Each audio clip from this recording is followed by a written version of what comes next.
warahmatullahi wabarakatuh. Halo guys, welcome back to my YouTube channel. Di video kali ini, saya akan share ke kalian beberapa hal penting yang harus kita ketahui supaya kita bisa berbahasa Inggris secara benar. Nah, jadi sebelum kalian mulai untuk merangkai bahasa Inggris itu dalam bentuk kalimat dan kemudian dibicarakan dan ditulis dan lain sebagainya.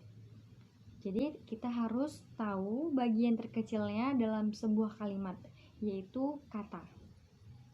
Di dalam bahasa Inggris, kata-kata tersebut dikenal dengan part of speech. Nah, dalam part of speech itu terdapat banyak kata-kata dan fungsinya masing-masing. Jadi, di sini saya akan menjelaskan mengenai verb. Jadi, apa itu verb? Verb dalam bahasa Inggris adalah salah satu komponen part of speech yang paling utama, karena posisinya yang sering menjadi predikat. Verb adalah suatu kata yang menemukan sebuah aksi, perilaku, ataupun peristiwa yang dialami subjek.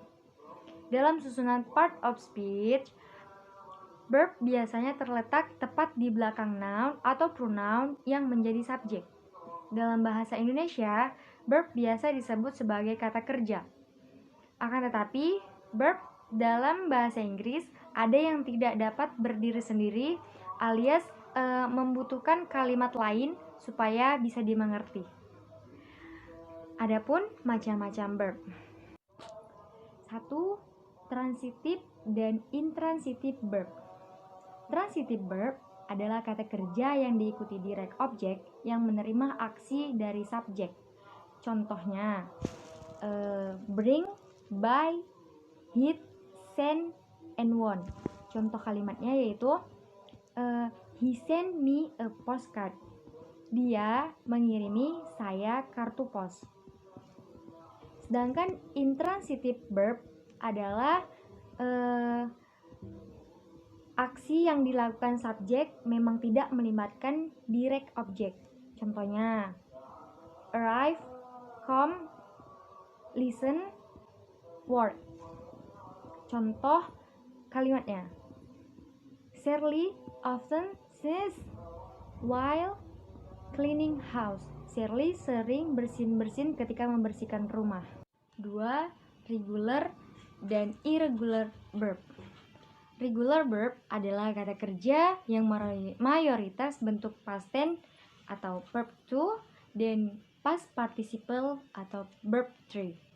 Didapat dengan menambahkan ed atau di pada bentuk dasar kata kerja. Berbeda dengan irregular verb, dia bentuk past tense dan past participle-nya lebih bervariasi. Contoh regular verb yaitu arrive. Contoh kalimatnya, the item arrived late. Barang tersebut tiba terlambat. Sedangkan contoh irregular verb yaitu come. Contoh kalimatnya, they came late. Mereka siswa datang terlambat. 3. Action dan stative verb. Action verb adalah kata kerja untuk menyatakan bahwa subjek sedang melakukan suatu aksi atau untuk menyatakan bahwa sesuatu terjadi. Contoh, eat, listen, play, study, walk.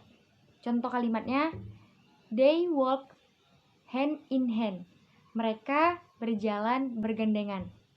Sedangkan stative verb itu tidak untuk menyatakan aksi, melainkan untuk menyatakan kondisi yang tidak berubah atau cenderung tidak berubah.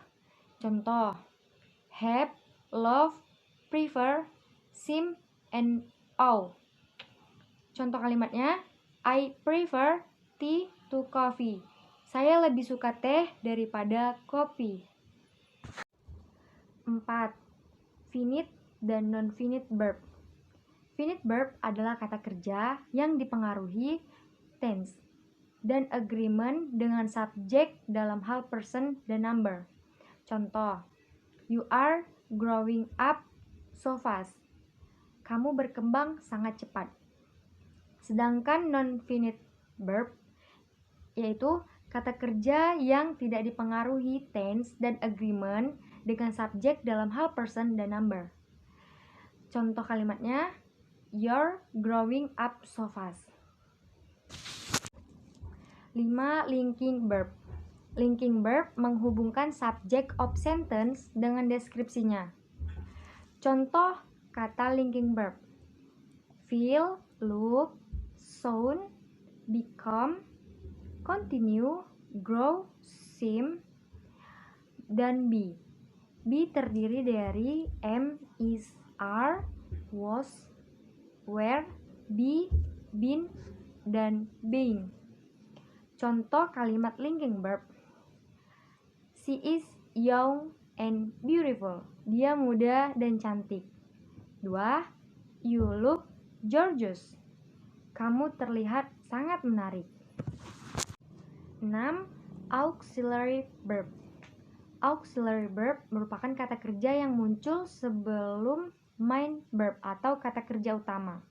Kata kerja bantu ini dapat dibedakan menjadi 3: primary auxiliary verb, modal auxiliary verb, dan phrasal modal.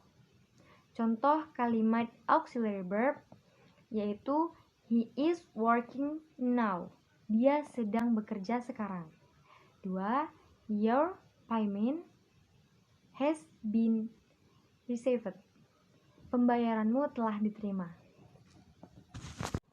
Nah, jadi itulah tadi penjelasan dari pengertian, jenis-jenis, dan contoh-contoh dari kata kerja verb.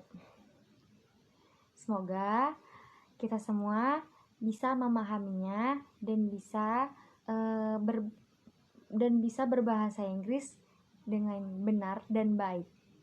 Sekian, wassalamualaikum warahmatullahi wabarakatuh.